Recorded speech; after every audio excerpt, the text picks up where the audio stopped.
going to come out in their numbers. And we are definitely going ahead. Ignore this whole propaganda. We are definitely going ahead. That's the message that is coming out. All systems go.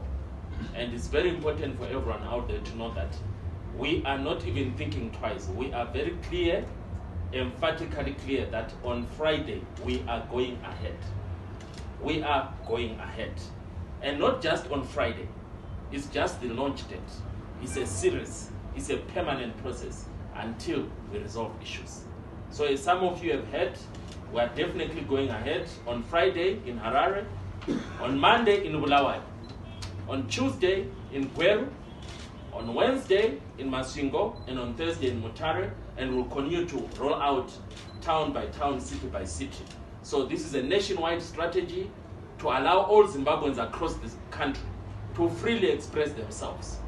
So it's not just Harare, just to be clear to everyone else, it's across Zimbabwe, and more towns and cities will be joining in due course. But we're starting with these 5.